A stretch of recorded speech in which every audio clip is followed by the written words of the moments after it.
we are almost live. Usually the stream starts a couple of seconds before, that actually shows me that it starts. So maybe we are going to be, public already. Okay. And I think we are on. We are on. Yeah, I think we're on. Okay, yeah. So I would like to greet all Chestertonians and all of other people who are watching us from, I believe, from all over the world. My name is Nikola Bolšec, and I'm the president of the Croatian Chesterton Club. And I would like to greet, and I'm honored to greet in today's Chester Shock event, Camille Dalmas, the French journalist currently working and residing in Rome, one of the founders of the Revue Limite, that's the journal for the integral ecology. And what else? You wrote the book of essays about Chesterton. You can show. Yes, exactly that. It's unfortunately still in French, if I'm not mistaken, but we can easily make that in another way.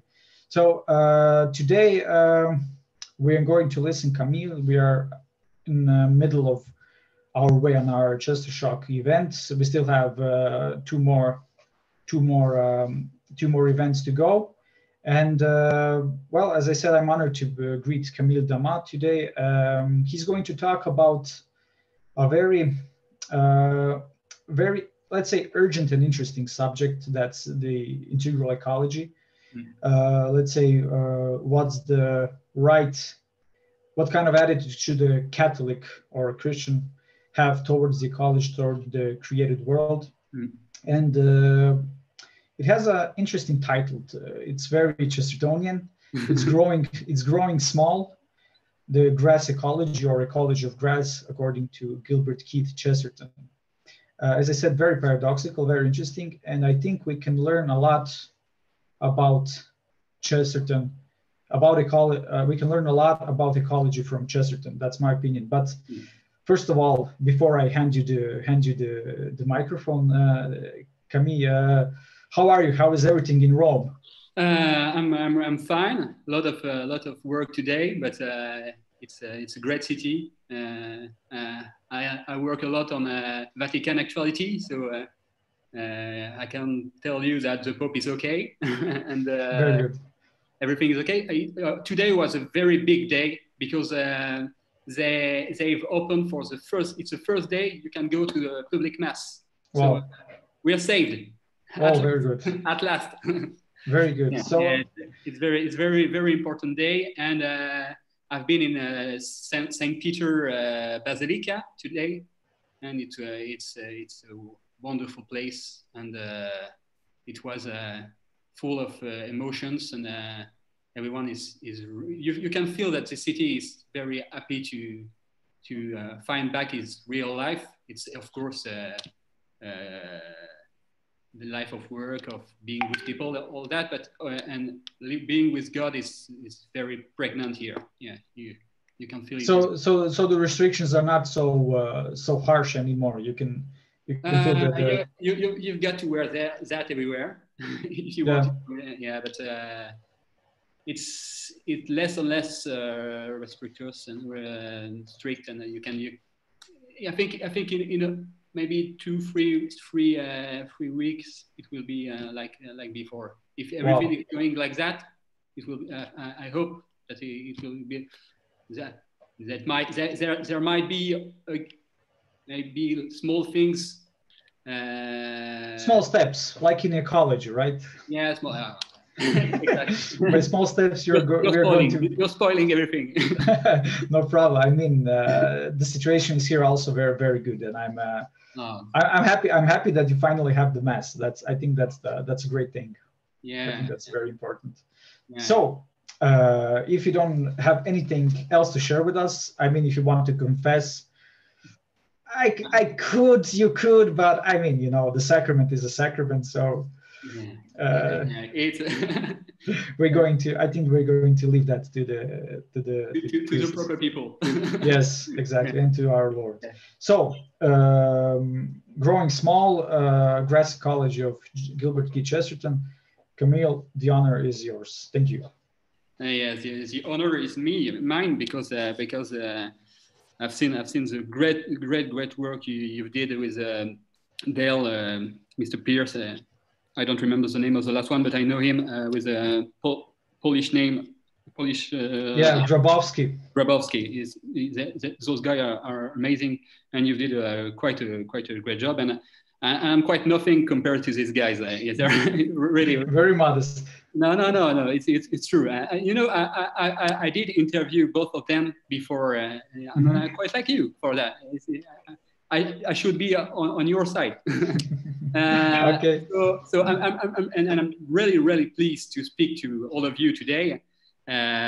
First of all, because it's been a long time that Nikola tried to make me talk, to make me come in Croatia first, be part of Chesterton events in your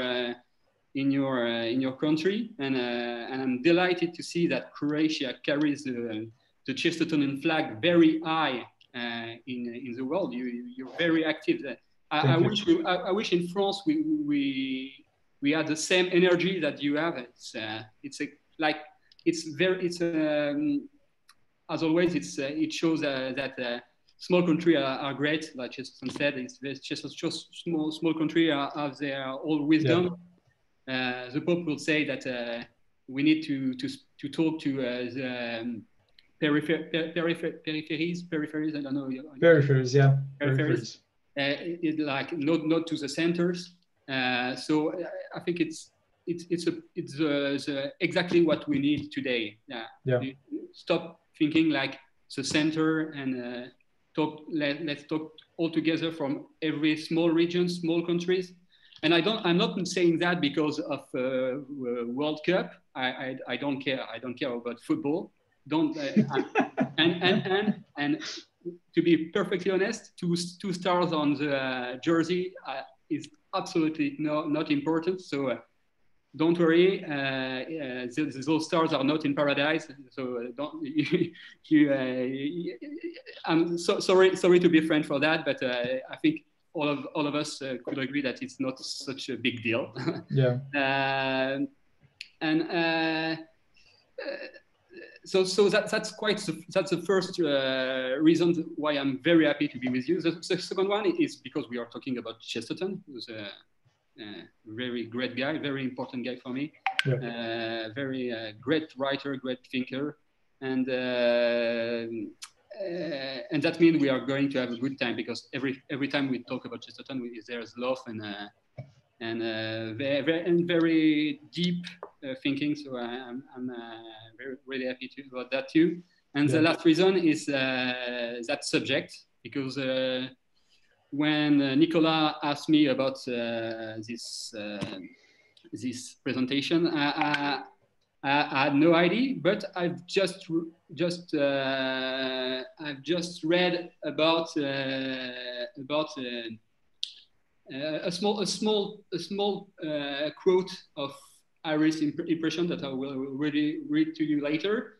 And I just discovered that in Chesterton works, there was a massive obsession with grass. Grass is everywhere. I've done word research on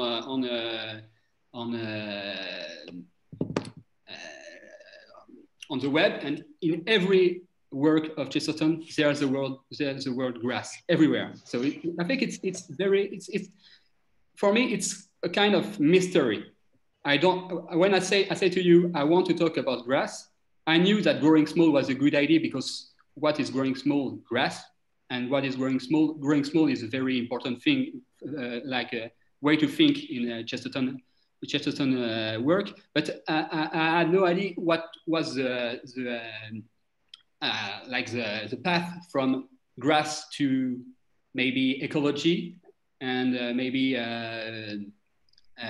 distributism. So there was a lot of things I had to discover. So thank you a lot. I did a detective work, very Chestertonian work. So first of all, because Chesterton do not talk about ecology. Ecology is not a word that appears in Chesterton work. I think it was invented a bit earlier, but he talked about a lot of things, but not a lot of things about nature, but never about ecology. So it's a kind of detective play, and that I want to play with you today. So I'm not Father Brown, not as good at him as he is. I'm not as good as I cannot hold a candle to the great Gilbert. But I try to pick some blade of grass in the Chesterton work to show you why this grass is so important for him. So a thing I want to say to begin, it's quite hilarious to talk about grass when you know what Chesterton thinks about vegetarians. Vegetarians is a kind of, I think when you talk about vegetarians, you can think of extreme leftist ecologists today. That's quite the problem he has with those kind of guys. So that's why I end up wondering why he hates so much grass eaters. He also had a completely opposite opinion about grass. Is it because he wants to defend grass? It's an endangered species. I don't think that, but it's a strange passion. So two remarks. First of all, when he talk about grass, there's that. First of all, a national emblem. It's very Anglo-Saxon emblem. Anyone who had ever set foot in the British Isles know what I'm talking about. How essential the grass is in the life of an Englishman, in the landscape. It's everywhere. So Chesterton himself is not mistaken when he speaks in Tremendous Trifles, which is a very good book. He speaks of England as a flat, grassy top of small, tall island in the sea. And he says that when he's on the cliff of Dover, so White Cliff. And to him, it's very national. The grass is very important. And another example is playing a game of croquet. I don't know if you see what I mean. It's that old-fashioned game in aristocratic gardens that you play in aristocratic gardens. And when he described the green, so the turf, the place where the game takes place, he said, "I love the parallelogram of grass marked out with chalk or tape, as if its limit were the frontiers of my sacred fatherland, the four seas of Britain." So grass is definitely, for him, it's definitely a local, national, patriotic symbol. So first clue, we could say. However, this patriotic enthusiasm for grass has a few nuances. Chesterton do not like every kind of grass. First of all, that's the one that he don't. I think he don't know. It's a grass he don't like. Is a grass of the city. Of course he is a Londoner. He's a writer from the city, and his real relationship to grass is first and foremost one of scarcity. He lacks grass, and the grass you can see in gardens in London, the one very short. He do not like it at all. The one in, I don't know, Hyde Park, if you've been to London. Yeah. Very, very refined gardens, English gardens. So that's not the grass he likes. Chesterton likes grass that is often, I quote, gusty, so gusty grass, windy grass, or even dim grass, or shadowy grass. So that's absolutely not the grass you can find in an English garden. So nothing like a perfect grassy green of a Gulf or something like that. And that's important because in England today, this green space of grass is often the only green space that exists. England is very famous because it has not forest anymore. A lot of trees have been cut to create this wonderful and very famous and unfamous navy. And so that's important because grass is the thing that the popular guys find to play football, the aristocratic guy finds to play golf or force their land. As an example, in his short story of England, so it's a very short and very unacademic history of his country, but a great book. The poet, Chesterton, deplores the fact that England was invaded by grass, devolved to the sheep and beasts of the large landowners. And he opposes that situation to the small grain farms covered with wheat, oats, vegetables, which are very necessary to do which are owned by small landowners. And that's, of course, the ideal of Merry England of the Middle Age, of all that stuff, that universe that Chesterton liked, because he thinks that's the real England. So for the record, he despises this kind of grass, utilitarian grass, I think social grass, thing like that, very well cut. That's not what he liked. To him, it is grass as vegetarians like it. So the grass they eat, and like tyrants like it. So to turn it into large properties. Yeah. The two looks alike. They for Chesterton, to Chesterton. In What's Wrong with the World, he reminds us of historic guy named Foulon. He was an opponent of the French Revolution, and he was at the beginning of the French Revolution. He was asked about the anger of the French people who wanted some bread, and his taunt was, "Let them eat grass." And for Chesterton, "Let them eat grass" might not be represented as the dying cry of an idealistic vegetarian. So of course, every grass is not good. As in the Bible, there's good and bad grass. There's how do you say in the Bible? It's the wheat and weeds. I think it's something like that. Of course, he make a choice in type of grasses. So Chesterton defends grass against vegetarians, against tyrants, but to what end? Because we don't know what's the meaning of all that grass stuff. Sorry, the solution is not here for the moment.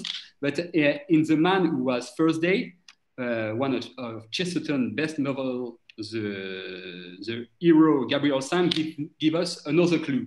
So Gabriel Sam is a poet, and when he is involved in a kind of a plot. If you don't have read The Man Who Was Thursday, you've got to do it. It's that's true. You have to read it, exactly. And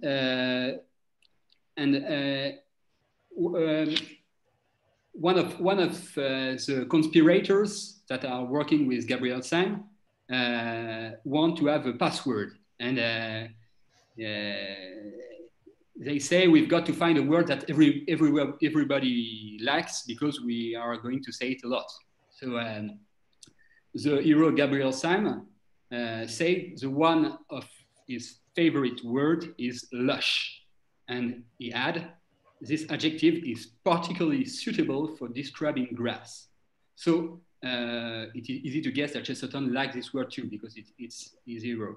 But the funny thing is, lush is a word you will use to describe maybe a jungle, but not a grassy green or what you often think when you talk about grass.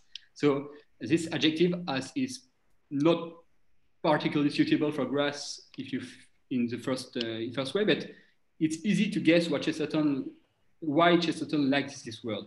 And he explained it a lot of time. I just picked one quote, but it's of course linked to his childhood, because in childhood, grass is something much more marvelous than the well-groomed lawn, the well-groomed green of the Puritan English society. So here is, for an example, another quote from Father Brown's story this time, the scenes of Prince Saradin, very good story again. Yes. And it's begin like that. They had moored their boat one night under a bank, veiled in high grasses and short pollard trees. Sorry for the accent. Yeah, and the awful accent. Sleep, after heavy sculling, had come to them early, and by a corresponding accident, they awoke before it was light. To speak more strictly, they awoke before it was daylight, for a large lemon moon was only just setting in the forest of high grass above their head. And the sky was of a vivid violet blue, nocturnal but bright.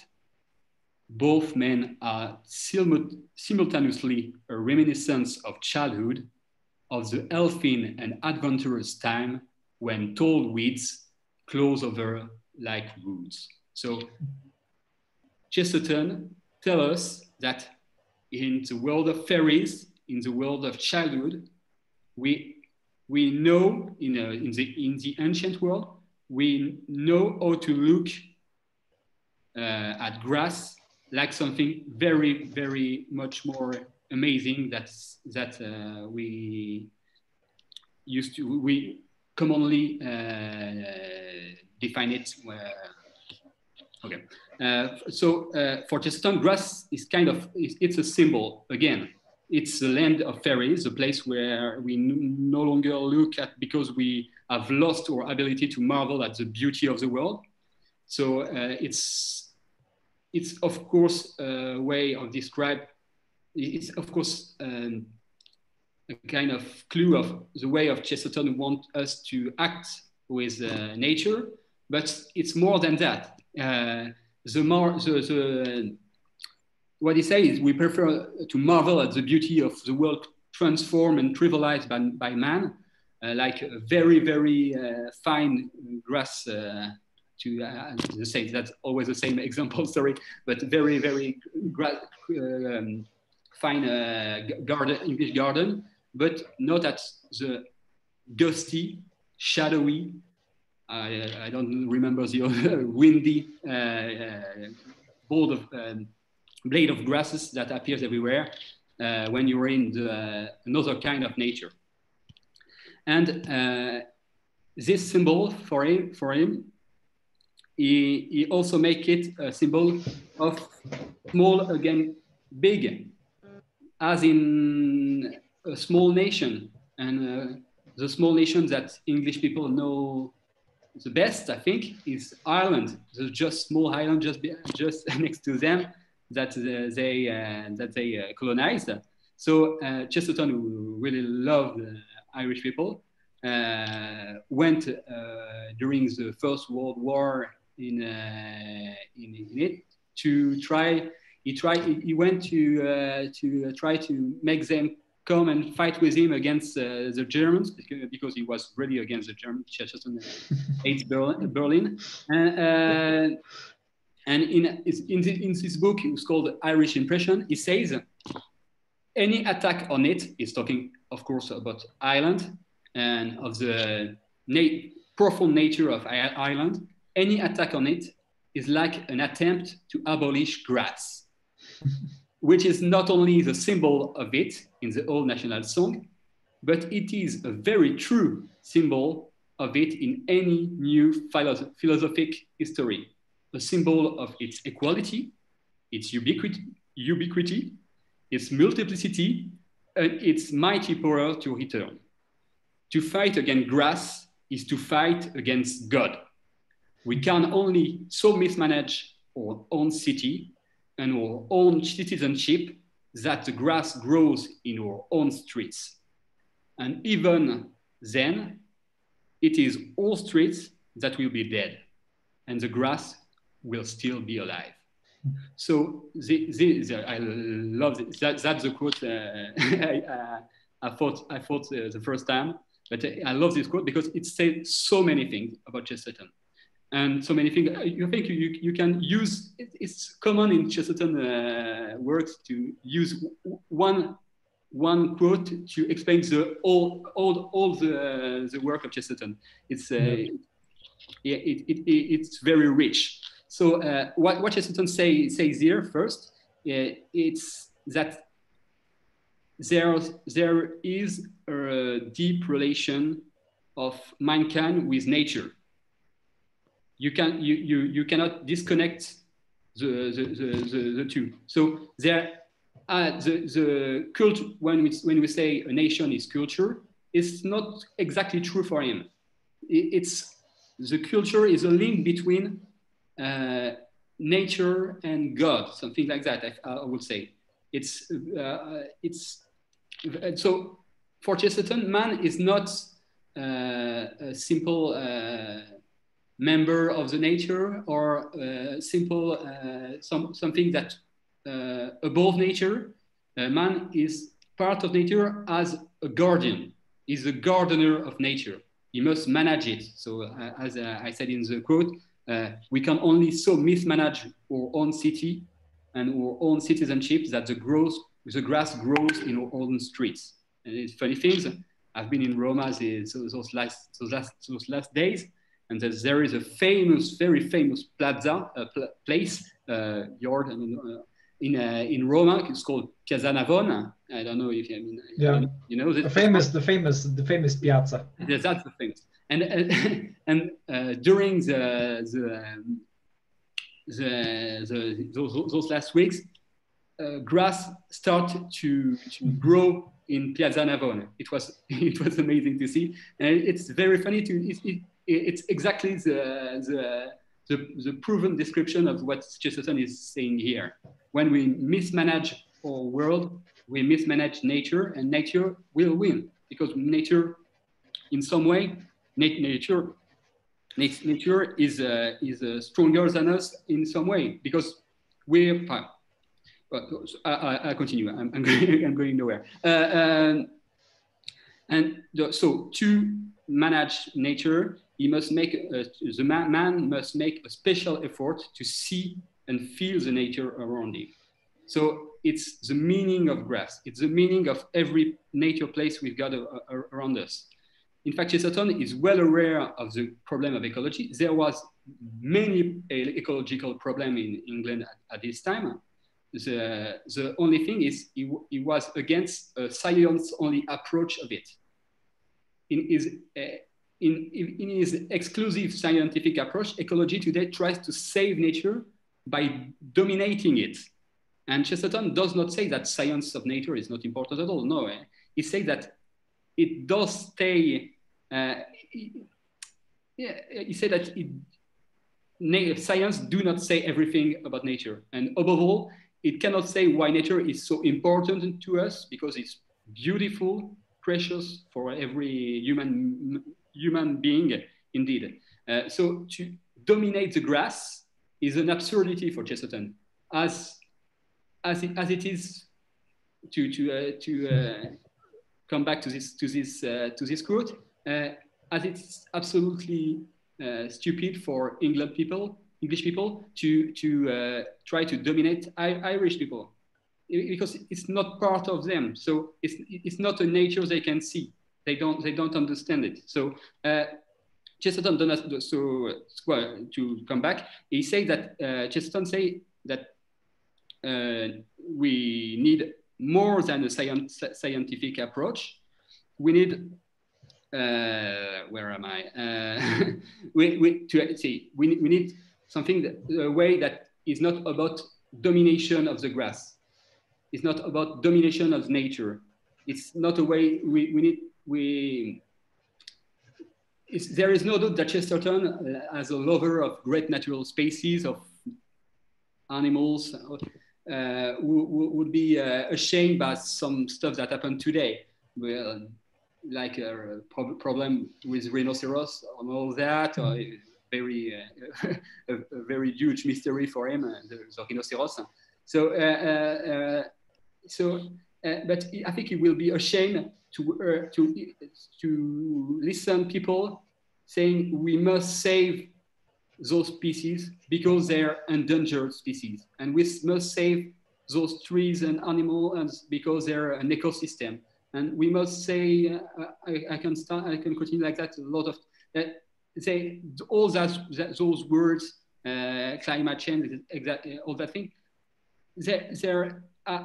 They can say things that scientific understand, but there is a moment where no one can feel really what's the problem there. Yeah. For him, nature is already destroyed today, not because man act against nature, but because man act against himself first, and that's the first problem. So if the ecology of grass, what would I say? The ecology of grass is we've got to have this new way to look at nature. If you want to save nature, we've got to make links between nature and things we have in our life. In a way, if we want to save nature, we must therefore save our agriculture. If we want to save agriculture, we must save our economy. And if we want to save our economy, we must save our vision of democracy and therefore of freedom. And if we want to save freedom, we must save our faith. And everything is linked in Chesterton. Chesterton ecology is a link of not only nature things, like the way human acts as a member of nature on I don't know the whale, but and vice versa. But it's also most of all it's the way that man and culture and all the things that part of human life acts on this global world. So like the Pope says, everything is linked. Everything is linked. You cannot disconnect things from other things. And so the ecology of Chesterton is that of a man who believe that a single blade of grass, a single grass, is a marvel of God.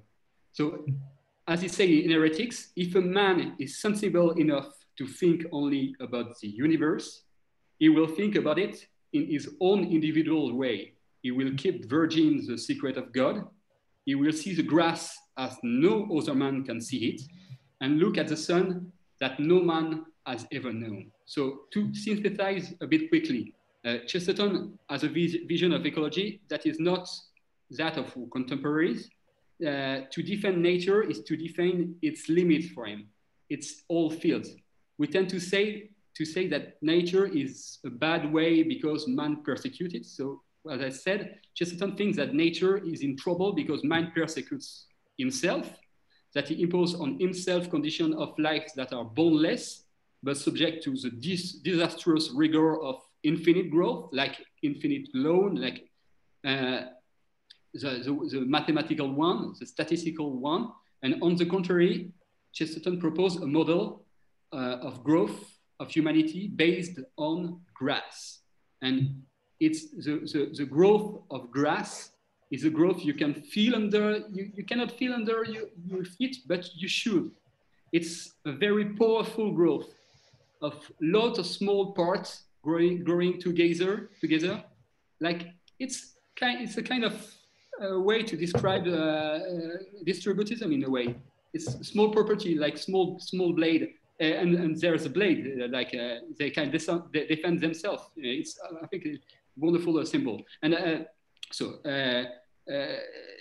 the grass that we should feel growing under our feet, he says, and it is an immense, solid, conquering growth, that of a thousand souls, that's the growth of a field of grass. And sometimes these grasses sometimes bear fruit.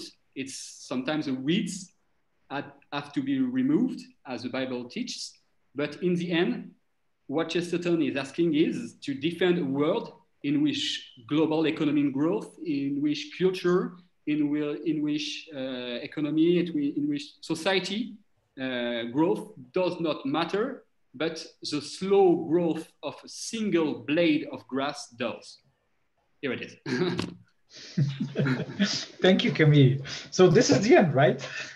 Of your lecture. This is the end of your lecture. That's the end. I think it's a bit awkward, but it's better to finish it. Very good, very good. Thank you. It was very insightful. I must admit. I've connected a lot of things when you were talking about Chesterton. Me too. Very good. First of all, I was very surprised and impressed with the fact that you put forward that Chesterton talks like everywhere about grass, and we will talk about grass a little later. But first of all, I would like to ask you, what attracted you to Chesterton? I'm asking you this because people are, for the first time, they see, despite your English, it's very good, very good. You need, you can see that you need the practice to speak, but I think you speak very good, and I think you did a great job. Thanks. I have to congratulate you on that. Okay, thanks. And people for the first time, you're a young guy, French guy, and you wrote a book about Chesterton, and you're presenting, you're in a way presenting the, I can easily say, French Chestertonians to our public. I think there's a lot of Chestertonians, but they do not work together. I've seen the president of the Chesterton Society in France, but he's quite tired, and I will be really happy if all this could come back to work, and but it's a bit difficult for me because I'm in Italy. So yeah. I mean that's why we're here. That's why we organize all these things, and to rekindle the fire, the Chestertonian fire in all of us. But as I said, you're the small how do you say that, the small grass. no, not the small grass. The yeoman, the small yeoman, the small. The yeoman, yes. Yeoman. Let's say the peasant. We need to fight. We need this kind of small strength to go for. I definitely agree.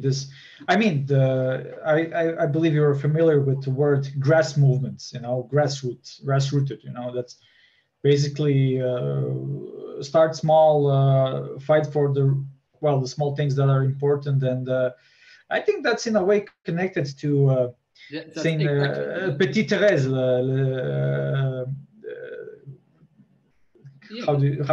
What's her name in English? I forgot. Little Thérèse. Petite Thérèse. From Lisieux. Of Lisieux, of course. I think that's the fate of small things. Let's say it like that. I think they're both really connected. Yes. all this stuff about grass is, I think it's more important than I ever said it in this speech. I think I've not talked about the way he used this symbol in his poetry, because it's very hard to explain. But there are so many things. When I started to work on it, I think that I might write a book one day on this subject. Very good. Yeah. That would be very interesting. But we made so much digressions. But the main thing, what attracted you to Chesterton? Why Chesterton? The first time I heard of Chesterton was like 12 years ago. It was the first year of my first student year, and a friend of mine, who's still one of my best friends, Hubert, who's a Hubert, I know Hubert. Today he translates Chesterton. He's very talented translator. And he's much more better than me in English. And he talked to me about Chesterton, like very Catholic but strange writer who had very odd views on everything, and most of all, who had a very nice way to represent the Middle Ages. And I was studying Middle Ages in France at this time, in the 13th century. And so I start reading it. It's the first time I find it very, very great, but I didn't understood at this time that all the great work that was behind it. And after that, when I start to write, I discover little by little all the different parts of this magnificent works, and I'm a very huge fan of detective fiction. I love this kind of poetry. Everything is great with Chesterton. I think it's my master. Really, yeah, that's true. That's true. Real master. Yeah, it's true. I mean, I believe that when people fall in love with Chesterton, even if it is on the first reading, first sight, or second, third, whatever, when they really,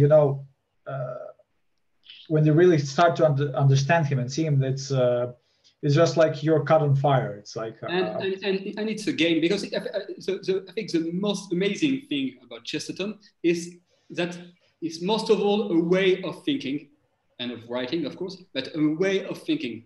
The upside down way, the way he turned everything upside down to look at it and show its singularity is a thing. I think it's something you can use everywhere in your work. Sure. Something you should teach to children. It's so useful in every. Yeah.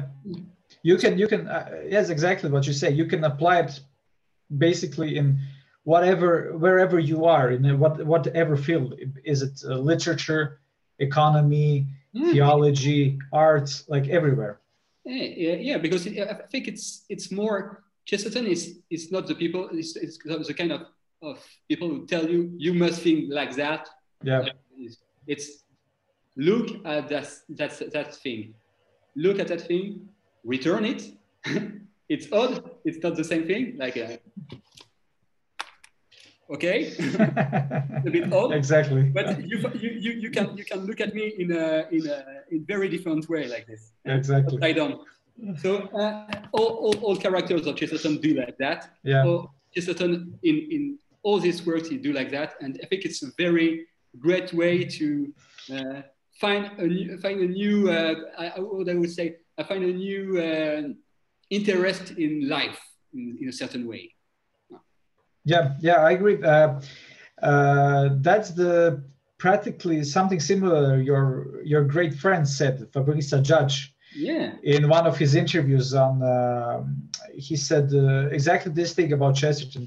He turns things upside down, and there are they are rooted in heaven. You know, they have its roots in heaven and heads on the ground, and you can see the world more clearly and connected, and in its proper way. It's just the proper way. Do not tell him what I'm about to say, but Fabrice Adjadj takes a lot of Chesterton words, but do not quote. Do not say when. I won't say it. I won't say it. Don't say it, but it's quite true. But it's the best way. It's the best place to find good ideas. Chesterton is.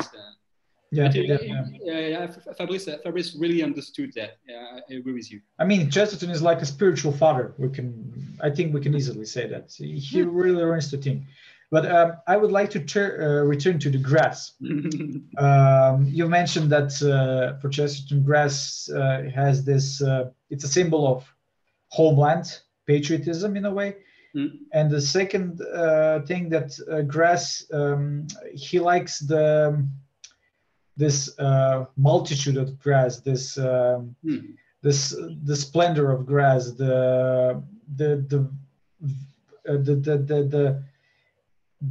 let's say the pluralism yes, exactly, and the pluralism that exists in the grass. Of course. I mean, when we look at grass, just commonsensical, there are a lot of. I mean, there are so many bugs living in the grass, and there is, well, what we call grass. It's so diverse. There are so, and when it grows, it's just magical. And Chesterton, in his first essays, in Tremendous Trifles, he actually says that that's the right way of thinking. To be small, to be in the grass. Because when you are small, like a dwarf, and you are in the grass, you feel like you're in a big forest, which you cannot totally, and for your lifetime you cannot explore it totally. Everyone has experienced that once in his life. You go in a field where there are very high grass, and you lay in it, and it's like a wall around you. You are protected. There's a sky. It's an incredible feeling. Everyone knows that, and the children know that much more than us because they are smaller. Exactly. I mean, for me, the thing that is most fascinating, the thing that is most fascinating with the grass is the abundance.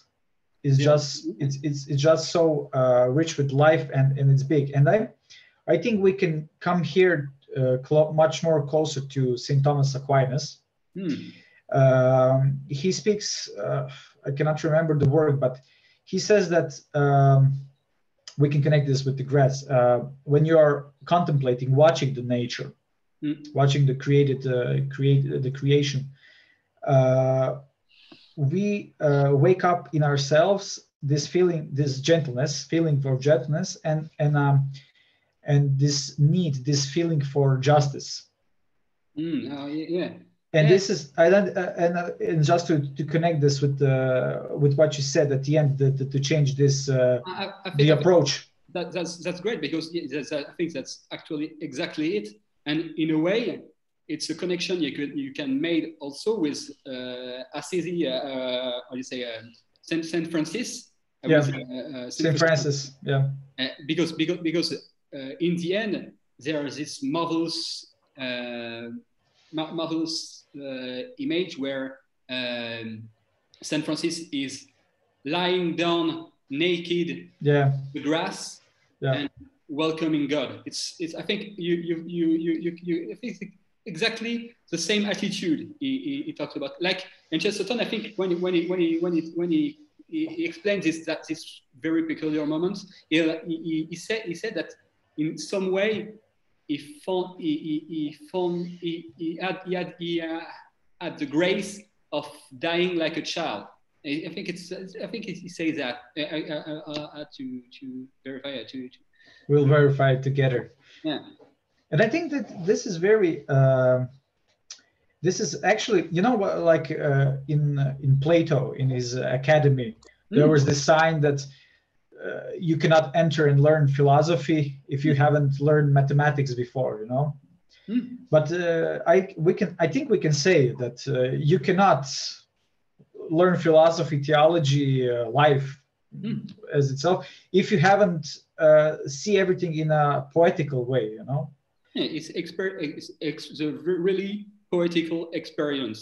That's if you don't see forest in grass, you cannot see forest in cathedrals.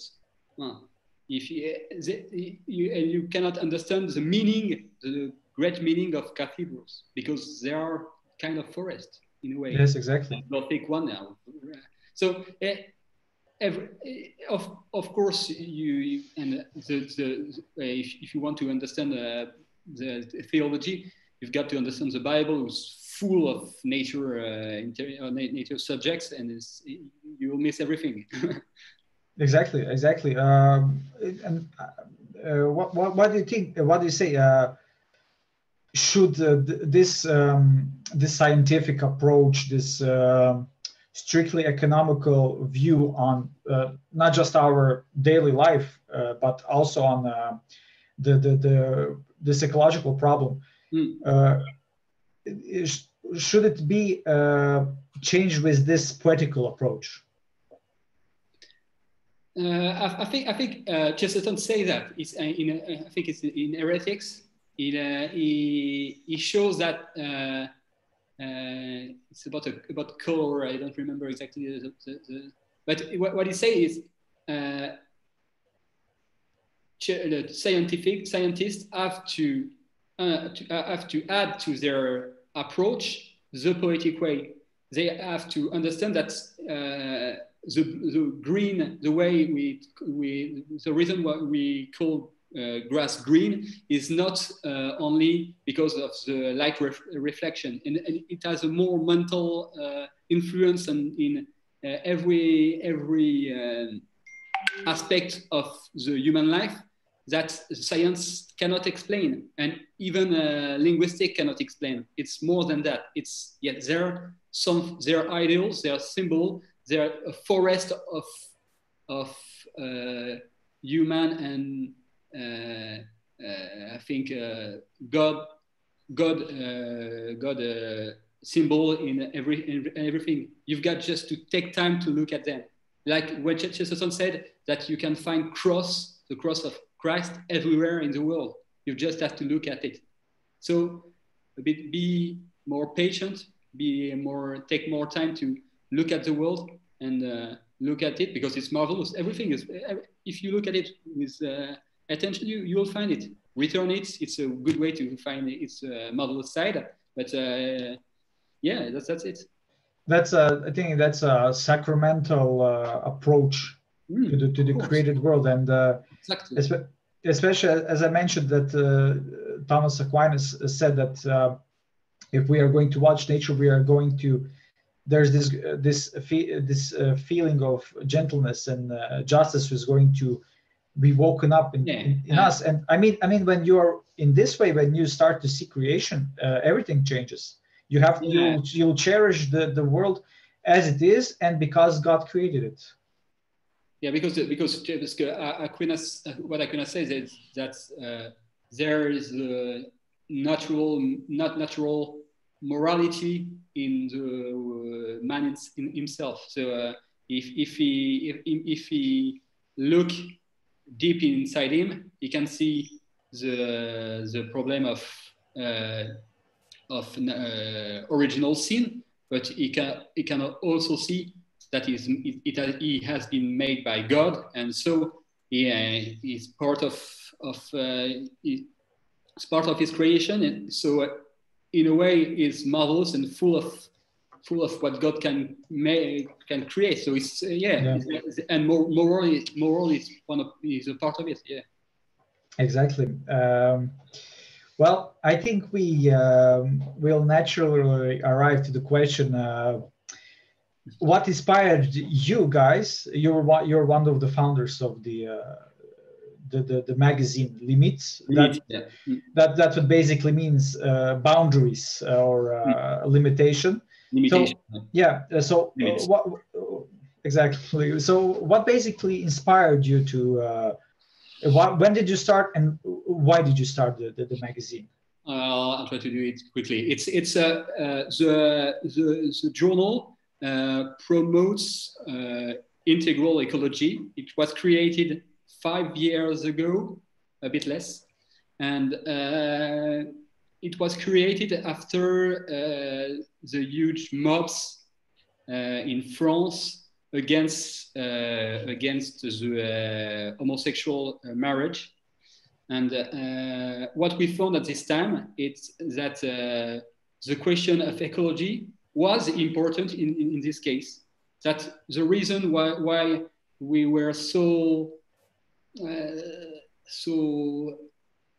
unable to fight back against the liberals, the progressists, it was because we didn't understood the great links there was between the defense of nature and defense of family and defense of society, of economy, and all that attitude is a kind of conservative attitude, but not really conservative. It's more mixed than that. All that was a question of limits. So ecology, it's a defense of sense of balance, respect for the limits for each thing. Ecology, it's ecological because it's a science and culture of interaction and condition of existence. So we cannot choose human against nature. We cannot choose nature against human. That's stupid. We got to make it work together. Promoting integral ecology means to caring for the most fragile. So that means in politics, like in nature, like in I would say societal, I don't know, makers, like a defense of human beings, and all that is linked. And we refuse the omnipotence of technology, of money, of progress to promote sobriety, like relocation, the importance of how do you say rootedness, one place. Yeah, I should have talked about roots in a speech about grass, because grass are great because they are very deep roots. I think that's what the monks would call stabilitas loci, you know, to live in one place, to take roots there, and to care what's nearest for you, you know, to live in a what's very Catholic and Thomistic and Chestertonian, to live in a kind of a symphony with everything, not to exclude anything, and to include everybody, you know, in that's this. Exactly it. And so we found that many great thinkers, French, English, a lot of Croatian. I don't know. Well, you know actually one. I think you know one. Ivan Illich. Of course. Yeah. Ivan Illich, he's a Croatian. You see? He's a very important reference of our project. And I'm sorry I didn't that he was Croatian, because he's so important. It's about conviviality. It's so yeah. And so what's funny is we thought we decided to create this magazine, and it was supposed to be edited in September, and three months before, the Pope wrote Laudato Si, his encyclical work, and where he defined integral ecology. Yeah. And that was exactly the term we were using for our magazine. So it gave us a lot of energy. Yeah. And, for me, it was because I don't work there too much today, but it's a very great adventure. Yeah. Yeah. We are talking with a lot of people different. Some people that are more concerned of ecology, some people that are more right, more left, and it's so Italian will say a casino. Sometimes it's a bit of a mess. Well, I mean, people, I've shared the link in the description of our live stream, so people can visit. If they know French, they can read your magazine. It's really great. And I mean, you cover really great titles. It's on arts, it's on arts, theology, philosophy, economics, transhumanism. I mean, you just name it. But I should have put a bit more limits in my speech, I think. No problem, because actually we have two questions from our viewers. They are very connected with what we just talked from the same person. It's our Chestertonian, it's Croatian Chestertonian, Lucia. She's so great. You have to meet her, man. She's so great. But I think you're going to meet her. I've got to come. Really. Yeah. It's true. So she asked, is Limit inspired by Chesterton? And how is Chesterton's view on ecology compatible with Laudato Si? Are there any differences?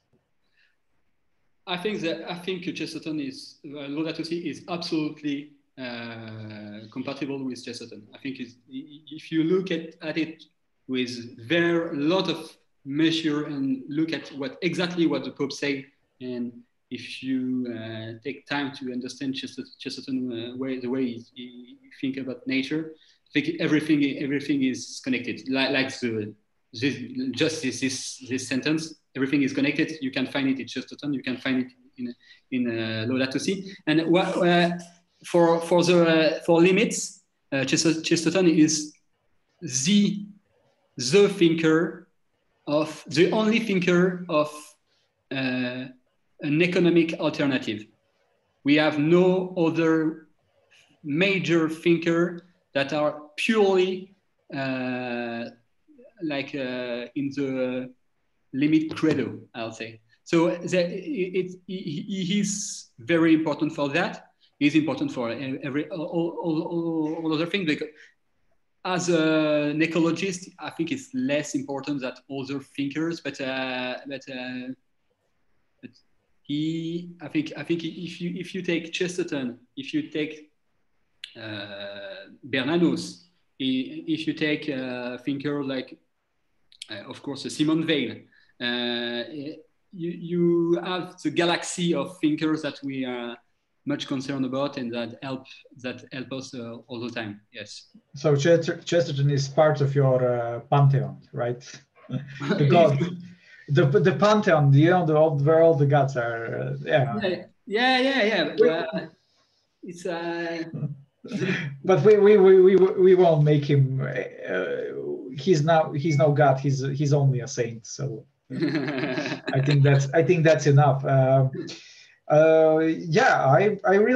must admit, I really enjoyed reading your magazine, and especially when Fabrice had his let's say short essays on various topics, very insightful, very helpful, and especially your different interviews, the activities that you are involved. It's just great. And I mean, you also have your own garden. Somebody where you're making inside Paris. We are so privileged.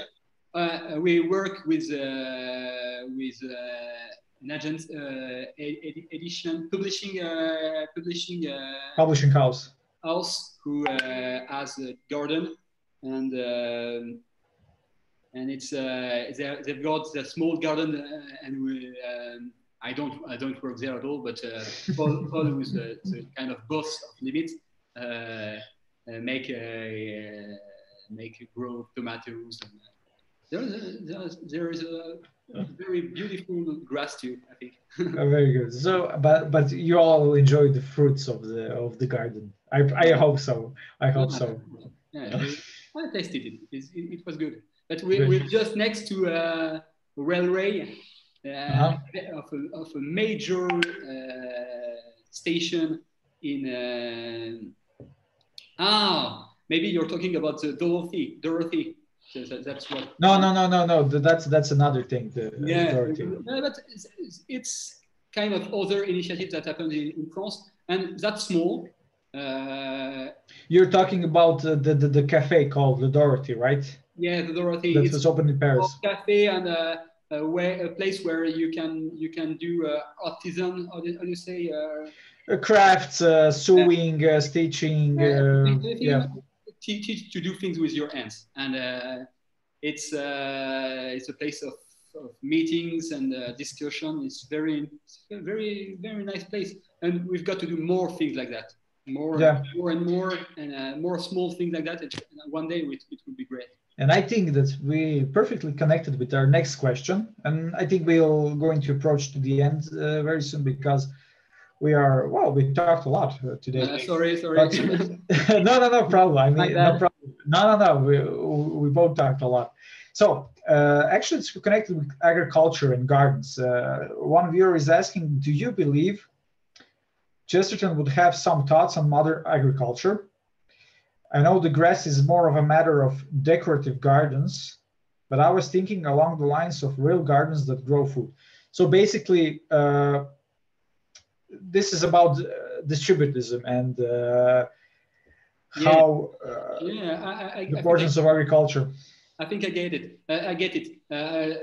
I think what Chesterton see in the grass is the variety of grass. It's wheat, it's grass for sheep, it's grass for smoking. He defends a lot cannabis, marijuana at this time. But it was, to be fair, it wasn't the same kind of marijuana we've got today. It was very, very low THC stuff. So nothing like the thing people sell today. And I think for him it was a space of grass is a symbol, a space of variety and diversity. I think distributism for him is like that. You can have a small corporation, but you can add small properties. You can have a small syndicate. All that is okay, but it has to be really diverse, and a small state, of course, because he do not want a big state. So he's really okay with that. Like he said, in the Middle Ages, there was no problem with having small properties in of course, ideal Middle Ages. I think it's 13th century in England, what we call Merry England. There is lot of small properties, lot of commons. So a lot of commons where we can work together. Some big properties to do big production or having some space, but some of them not too much. And all that kind of stuff, monasteries and all that kind of stuff work together and work harmoniously. And that, I think, if you think that a big bush of grass is harmonious, that's a very difficult way of thinking. You've got to do effort. You got to do to understand Chesterton when he talk about grass. I think you do not see grass as we do in the first time. I think it's not a backyard mall, like where you play football or something like that. You mentioned the croquet, but I think it's very, very connected with self-sustainability, with growing your own food, and also, I mean, by working with the land, with plants and everything. To me, I think you enter in some kind of special relationship where you connect with something that's not human in one way, and in this relationship, you also find out what you are as a human being in a way. Yeah, you find yourself more human than you were before. That's all the problem. You've got the reason that Chesterton liked poetry too is because poetry is a way human conquer pacifically nature. It's a love relationship. Exactly. And I think that's the problem with the modern agriculture. It dehumanizes in a way, not just the nature, but the human person as well. And I think that's also very connected with how to say this is very integral ecology, because we live in especially in these times of this coronavirus and everything, that where everything is sterilized, there is no direct contact, everything is digitalized. That's funny, because in the same time you've got nature taking back its place in place where it has disappeared in cities. So when you close yourself to nature go back and remind you that you have this link with it. So I think that's a great moment to understand that everyone who was confined and alone in his apartment dreamed about vast nature and field and exactly. Yeah, it's a way. I cannot but agree with you. Amen. Okay, I mean, I wrote a lot of words here, questions and so on, but if we go further, we are going to overcrowd the vast internet space. Mm-hmm. So I think we can conclude our today's talk with a quote by Chesterton. I think it's very appropriate that we never went out of the Eden. It's just our look at the world has changed. We maybe still live in the paradise. I think that's the approach we have to have at the world, and that together with the whole creation, as St. Francis Assisi did, and as Pope Francis talks in his encyclical Laudato Si, this could be like a common praise together, common praise to the Lord. Humans, plants, animals, everybody can give praise to Lord. Together to it. I perfectly agree. You're right. Thanks a lot for all that, Nikola. Thank you, Camille. I can see that the sun is sunsetting in Rome. Maybe I can show you. Yeah, sure. Are you very near the Colosseum or something? I'm not too far from. You can't see it. It's a bit. I got to move. It's a bit too difficult. But I'm not too far from St. Peter. I'm very, very lucky. We should start an initiative to plant trees in the square of St. Peter's or something like that. Yeah. I think it's a good idea.